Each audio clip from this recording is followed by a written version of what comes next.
Being an SME guy is very frustrating because you see a lot of different SMEs around you that are beautiful, but it's very hard to invest in. It's not such an easy asset class to invest in. You have the big companies, there's private equity who invest in big companies, there are stock markets, and then you have startups, you have VCs, etc. But this whole middle part, which if you think about is more than 50% of the economy, so it's a huge chunk, is very devoid of any investment. Can you get one? In general, people don't do that.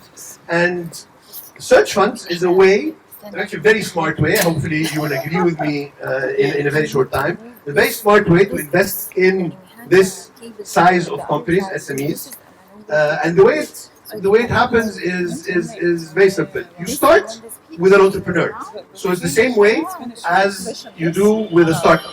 But our entrepreneur does not want to buy our start up a company. Our entrepreneur wants to buy a company and become the CEO of this company. So instead of going and pitching an idea of a startup, he comes to 10 or 15 investors like myself who back up this entrepreneur over 2 years, where this entrepreneur searches and looks for a company to buy.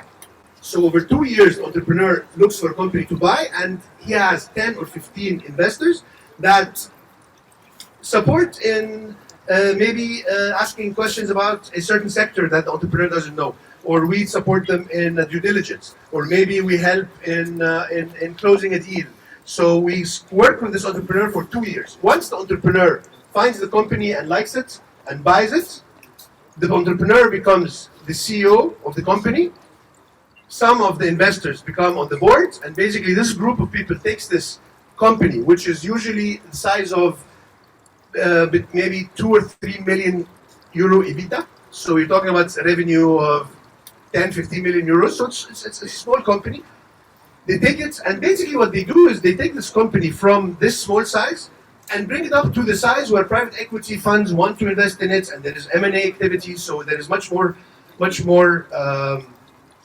demand for investing in such a company. And the companies are basically companies that have been existing for 20 years. They are companies that have been maybe invented by a father or a person, and he is very good at what he do, but he's 60, and maybe he is in a sector that he has kids, he doesn't, and the kids don't want to continue, so he wants to exit, there's no way to exit. So usually the companies are bought by the entrepreneurs with a good price. And the other good thing is that when the company is bought, we get leverage from maybe up to 70% from banks. So it's also very good to use leverage. Now, the model is really, I mean, for me, one of the reasons I love this model so much is the fact that it's taking from VCs and from PEs a lot of very good things. So it's combining the best of both worlds. So let me give you 2 examples of each. So from venture capital, you have the entrepreneur, which is honestly the whole, I mean, very important for the startups. So we have an entrepreneur who's usually a person with some experience, having an MBA, quite an established person, this entrepreneur. And you also have the possibility of diversification. Why? Because you, as for example, Moonbase Capital, our fund, is a 30 million euro fund. Now for 30 million euros, our average investment is around €500,000 per company. So we can invest these 30 million euros in 50 different SMEs. And all of them are 10% holdings. So it's a minority stake here and here and here. So it's a very good way to diversify. And so that's from the VC world. Now from the private equity, you have the leverage, which is quite a thing. Plus, you also have the fact that you, I forgot. No, I'm joking. We have the leverage, and you have the idea that you're buying a company that's established, which is very different than buying a company that is just a startup, an idea. So it's a company, you can look at the financials, you can go study the company, which is totally different deal. So from a risk profile and from a revenue profile, the risk is much is quite low. And on the other hand, you have a 30% IRR on average. Just can you take a second to think about that? Huh? So Stanford is very established in this. The idea of search funds was, the name even was made up in Stanford. So Stanford is following up search funds forever, and they have a report that does the search funds. And the average for the market, they've been doing 500 search fund, like following up on 500 search funds so far. The average for the market is 30% IRR on the dollar طبعا. الدولار دلوقتي انتوا عارفين راح فين. It's quite a big return for that type of risk. So it's a great asset class. I absolutely love it. And I mean, if I am to ask you something, is I invite you to study the model, because it's very interesting. To read about it, ask. We are here the whole night, three of us. You can ask us about it, and think about what it is in. What you have. How can you utilize it for yourself? Because you can be an entrepreneur. You can do it as an entrepreneur who wants to find a company. You can also do it as an investor who wants to work close with an entrepreneur in finding the company, because there is this relation between the investor and the entrepreneur. Or you can be a owner of an SME and you'd like to sell your SME. So it's a good way to also get into the ecosystem. So I invite you to do that. I will now give the mic to Ali. Ali is an entrepreneur. I mean, we have to say something very interesting also, that we have the two first entrepreneurs in Egypt doing it. So we should really be very, very proud of the fact that they're starting this ecosystem. So Ali is now, Ahmed is already on his way. He's already looking for a company. Ali is just starting these days. He's finishing his cap table, which is the investors, and he is hopefully going to show us how it's done. So here, Ali, go ahead. Fingers crossed. Hi everyone, this is Aly Taha. Thanks, Ibrahim. Hi everyone, this is Aly Taha, search fund entrepreneur. Thanks, Ibrahim, for the intro. So today I'm going to speak about three specific points. Why did I choose search fund as a career path? So also like mentioning my personal story. Maybe some of you who have like MBAs, like were at the crossroads that I had previously in my career, can relate. And the other one, I will build on what Ibrahim mentioned on the search fund model, and I will give you more details, the different phases that goes through the structure, etc. And the third part is the search fund ecosystem in Egypt. So my background is engineering. I did my master's degree in project management. I joined Shell as a graduate, and as all the multinationals in graduate programs, we jump from one place to another, different businesses, you try different things, worked across different geographies. And after some point, I decided to go for my MBA at LBS to broaden my horizon, to start thinking like what's next. So when I was in, on campus, my entrepreneurial sort of like instinct was really binging me. So I started like exploring different options, and I went for the incubator program, for example, on campus. And there where I met a friend of mine who did his search fund in Portland. He was setting his at that time, and started like catching my interests. I started like asking more questions, looking what's a search fund, how to raise funds, like etc. Like all the details. This was exactly the same moment where I met Simon Webster. Simon Webster is the first search fund entrepreneur who established a search fund outside US, and he exited after 10 years of running a business. He became one of the big investors in search funds himself, and he's also an LBS alumnus. So he was at that time was putting a course in LBS as an elective, the ATA course, Entrepreneurship Through Acquisition. So simply he was preaching for the message, was trying to like attract more attention, encourage more MBA students to go for the same career path. So I enrolled for the course, and I think from the first session, like was love from first sight. Like I got hooked up. So for a few reasons, actually, like when I was thinking about the career crossroads, I had like a brilliant career with Shell, was progressing within the company, but I had to make the decision like whether I want to be like Ibn Shirka, the company man, kind of, and continue with the company for the rest of my life, or I want to go for consulting, for example, use the experience I've built previously and sort like helping other businesses into going through their challenges, or the entrepreneurial path. And Search Fund came as like the sort of the taking the best of everything. So it wasn't like starting something from scratch where you like when you look at statistics, for example. So 25% of startups, they actually survive through the 3-4 years time frame.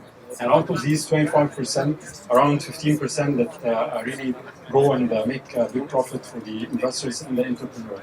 So when you look at statistics, search funds, 85% of them, they actually land on an acquisition, and 75% of them, they actually make gains and, as Ibrahim mentioned, IRR of 33%. And these statistics are globally. So looking at the emerging markets, I've spoke to yeah, few search fund entrepreneurs from Latin America, for example, Mexico, Brazil, Chile, like markets that are like a little bit similar conditions to what we have in the Egyptian market here.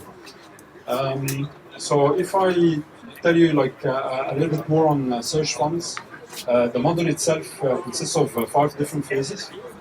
The first phase is the fundraising. So that's where you typically tap on investors, you know, or people who worked with you before, or people who really trust that you can go through this journey and make it successful. And then you start building the cap table out of these guys. Typically, the type of investors who are interested in search funds are people with industrial experience who have some like exposure to some of the sectors that the entrepreneurs are looking at. So they are expected not to be like just deploying capital and standing out, but actually like hands-on investment. So they are expected to take like a seat on the board, act as like a coach or a guide for the entrepreneur as well. And once you have the cap table ready, then you move to the second stage, which is searching for the company. So together with your investors, you start setting criteria for which sectors, which industries, the type of company, EBITDA margin, you know, like you need it. Like if you want to have like companies that are heavy in operations or service oriented. So you simply start putting these criteria and you start searching using like your network, brokers, literally like any tool that you can get your hands on. Once you find the right acquisition, then you start speaking with your investors if they are interested in it, and then you start going through the acquisition process, due diligence, valuation of the company, going through the company details, the history, etc. And once you get this in place, then you move to the next stage, which is operating the business. So that's where you spend like quite some time on it. Typically, it's like somewhere between 3 to 5 years. And it's literally like tapping on all what the SMEs are missing, like operational efficiency, you know, like introducing structures and processes that SMEs, many of them, especially here in Egypt, are missing. So that's literally the value that you can add to the SME or this company specifically. The last stage is the exit of the business. So once you like clear the depth of the company and you put like a structure, you start growing it organically, then you start aiming for like private equity, private investors, other search fund entrepreneurs, or even like trade sale to buy the company and exit. So you get out with a profit, your investors are also out with a profit. That's very simply on the search fund. We're happy, like the three of us, to take you more through details in the session afterwards. Yeah, I think the last bit on the search fund ecosystem in Egypt. So why Egypt is an interesting market for search funds? Simply because there are like loads of companies that are operating as like a one-man show, or as Ibrahim said, like a family business.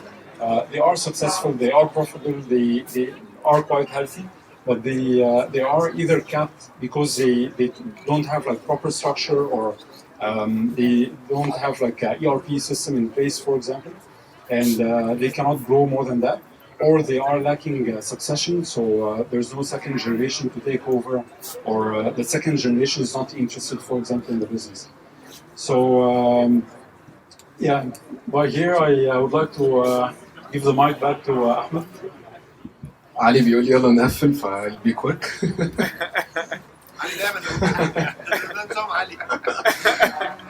Hello again, my name is Ahmed Raafat. I'm currently the managing partner at Giza Capital Partners.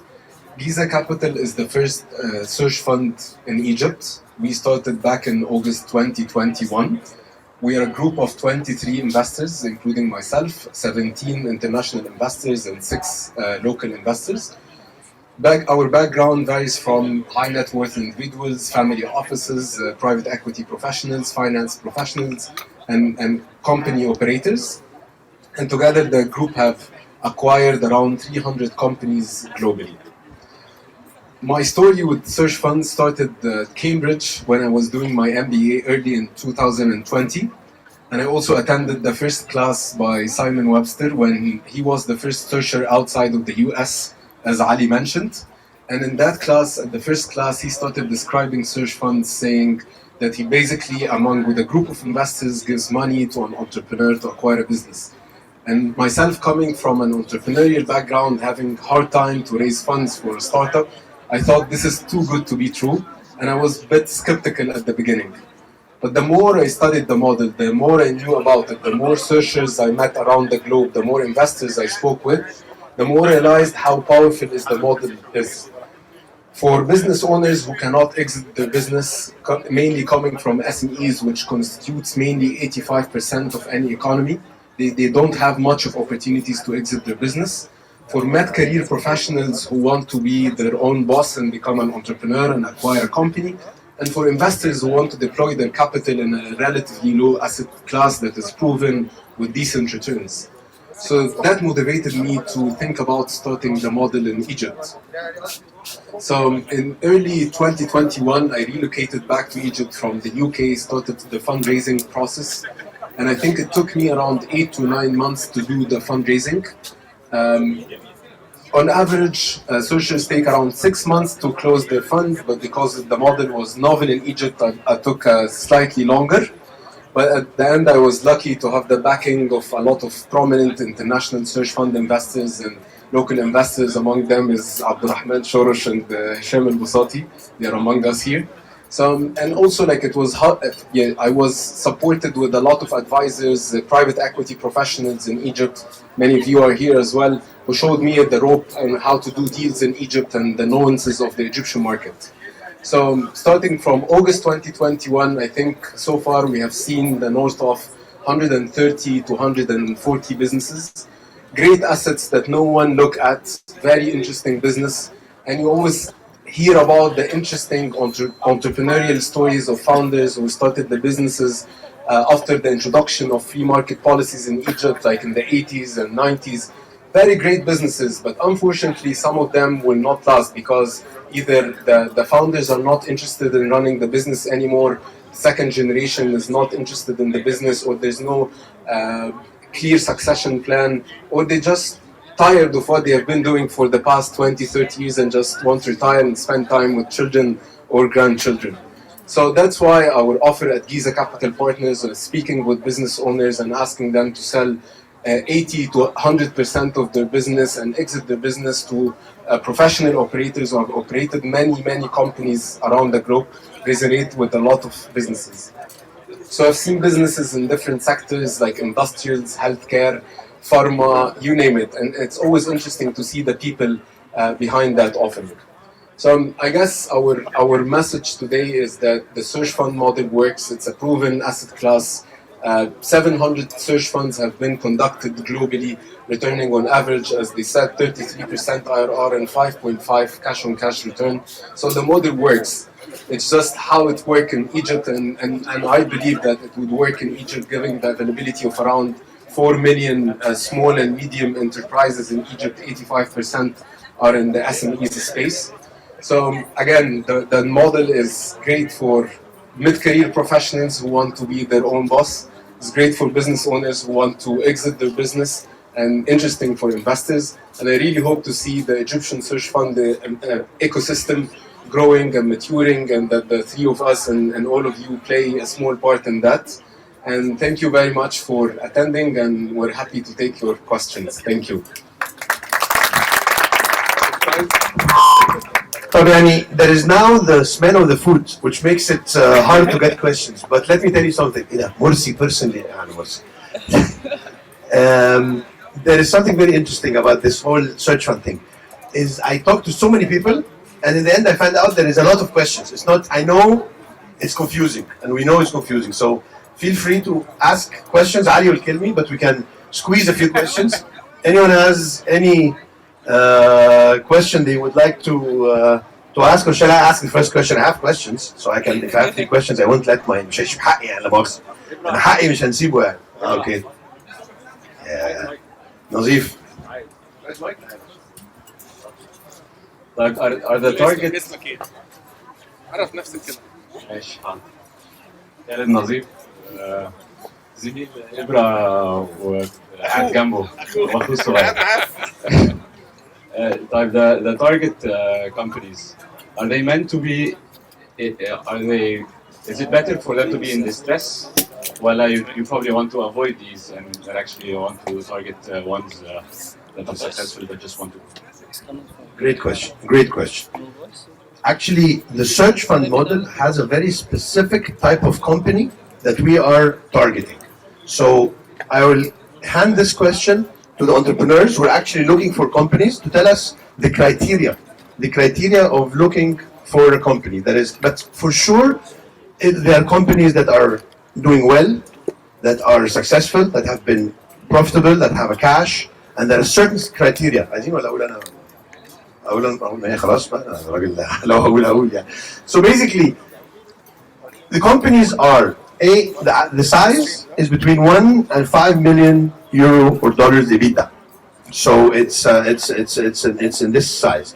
There are companies that are in industries that have tailwinds, growing industries. فمش industry بتقع يعني, industries that are growing. There are companies that have a recurring revenue. So it's a company that's already successful and have revenues that are already recurring for the next years. There are companies that usually they are, or all of them don't have big capex requirements. So it's not like a case where you have, so usually you end up with service companies, a lot of services. You have a lot of B2B. You have a lot of these, basically they're hidden gems that are small companies that make good margins and good money and are very successful, and the entrepreneur wants to exit. But no way is it a risky company or a turnaround. And that's someone who knows search funds, and he asked this question on purpose, and I thank you for it. عشان كده برضه النضيف نضيف يعني. طب anyone else has another question about anything else ولا أسأل أنا بعيد ما. Let me ask a question then. So Ahmed had a few meetings with different businesses already because he's looking for his company. So maybe he can tell us one or two quick عشان علي هضربني. One or two quick stories on companies, type of companies he met. Is it easy to find these companies? Are these companies available in Egypt or not? It's very common that when we go and meet a business, and by we I mean a team, we're a team of 3. When we go and we meet business owners, say we have been wanting to sell the business for a year or 2, but they either like a small scale that are not on the radar of like institutional investors or strategic investors, or they simply don't know how to do it. So they are very interesting businesses. Most of them were sourced through network of family and friends by recommendation or through investment bankers. As Ibrahim said, you look at low risk assets because it would justify the high returns for the business, and it allow entrepreneurs not necessarily coming from the same background of the same sector to go and run that business. So we've come along very funny stories. Like I met a business owner at the beginning. Needless to say, he was valuing the company way higher than the actual value of the business. But when I first met him, he said, انا عندي بزنس بلان من احسن البزنس بلان اللي موجوده في مصر كلها. فاحنا يعني we have an internal team in the team, the business ولا business to identify between businesses. What we see is always the overvalue of the businesses, and it's coming mainly from the emotional and sentimental value that the business owner have for the business. Other cases where we get along really with the founders and started navigating through family issues and someone coming and complaining about their uncle who's controlling the business and all of that. But we always see it as this kind of personal relationship that allows us to see through the business beyond the numbers and beyond all of that, and start to see the actual value of the business and how can we take it forward. So, a question? One point. Ahmed is currently looking for a business to buy. So if anyone here has an SME and a concept, an idea of a company, feel free to talk to him. When Ali is closing his search fund, there is still only like a few slots. So if you want to invest in that, today is the day. Another question. Thank you. So very quickly, just a matter of terminology. Why would you call him entrepreneur if he's not starting a company? So usually you say entrepreneur is someone who's entrepreneurially pursuing starting a company. But the way I understand it, this is a brilliant someone with a good education, good experience, who's going to buy a company. So I don't know if there's an explanation. No, it's a good question. So I think entrepreneurship is more a character. It's more it's the idea of pursuing an idea or a concept and running behind it and managing it with a passion and with a certain, and I think this formula is what makes startups so successful. And we have the exact same thing. You have an entrepreneur who has a dream of buying a company, and this entrepreneur does everything. He manages everything, which is very different than the private equity model, which allows us to invest in many entrepreneurs at the same time. So we plan to manage 50 SMEs in parallel. We can never do this in private equity, because private equity, you hire a manager and you make sure that you work with them very closely, you take majority. But in this case, it's an entrepreneur, because as in a startup, it's a person who does everything. He becomes the CEO or she becomes the CEO, and they manage the whole thing. That's why we also call it searcher, but I think entrepreneur is a better name. Ahmed will add something. They also, it's a synonym to acquisition entrepreneurship, because you also have the element of entrepreneurship where you have to pitch to investors to convince them to back you, either like they gave you the money first and you don't have the target itself. And also you have the element of resilience, of the ups and downs of looking into the business, of failed deals, of running around for many years and looking for a business. And you also have the social pressure element of people. Whenever people meet me, they say, "Did you buy a business yet?" It's like you're newlywed and everyone asking you, "Is there a boy or girl coming soon?" So it's the same element of entrepreneurship as well. I have one more last question is here. So what I understand from this type of companies, the secret to success is actually the founders. So if you give up the founder to get, with due respect, يعني MBAs, I don't know if that will work. Very good question. Very good question. Let me. That's actually a good point. So the question is, an SME is built around the founder. So if the founder goes out, how will this company be as successful? So actually, we've seen in many cases that the opposite happens. The founder already stays for a while working with the entrepreneur. They never leave in a day, so they stay. There is a good handover period where they both work together. So that's one part of it, and the other part is eventually to have a new blood of someone who goes to a company that's successful, and it's not a turnaround. There's no urgency of changing anything tomorrow. The entrepreneur is asked actually to stay for maybe a year without doing any changes. And just to learn the sector, know the company, move it slowly. And we're talking about small companies. We're talking about a company with maybe 30, 40 people. We're not talking about a big conglomerate. It's a small company where the founder stays on board for a while, and then eventually the entrepreneur takes over, but with the new thinking and new ways of changing stuff. And just the last thing, it's not as complex, or it's not as hard to achieve as creating a unicorn when you do a startup. So startups, you're asked to do 20x and 30x, and you really need to, a good startup would change industry. In this case, you do your 30% IRR by paying the debt over, because these companies are all cash rich. So you pay the debt over the 4 or 5 years. You take it from a small company to a bit bigger. So you go from maybe 5x, 5 times EBITDA, the valuation, to 6 times EBITDA. It happens automatically, simply because it's bigger, there's more private equity, there's more people who want it. And then thirdly, you improve the revenues by 10% per year, and you improve EBITDA by مثلا 0.5% per year. So in the end, what you do is you take a company that's already good, you improve it a bit, and you grow it just a bit, and then you sell it. And you do your 30% IRR. So that's why it's so unrisky. According to Stanford's report, 90% of the companies make money. So it's not a VC case where you have a lot of companies failing and some succeeding. It's a case where 90% actually succeed and only 10% fail. One more addition. If I can add one other point to this, so like together as an entrepreneur with your group of investors, you set the criteria for what kind of business you want to go for. And typically investors, they veer off from businesses that are reliant on soft skills or 1 or 2 people to run the business, because then you lose a lot of value if they exit. So, but again, like typically you look at companies with heavy operations, something with meat on, that you can jump on and add value by improving the way they are doing business. أظن كده لو قلنا حاجة تانية علي هيسب الدين. So thank you very much, guys. It was a pleasure talking to everyone. Thank you, Ibrahim, Ahmed, Ali. That was a very, very informative session. I think everybody is hungry and wanting to meet each other. So it's networking time now, and we'll pick up later. Thank you, guys. Thank you so much.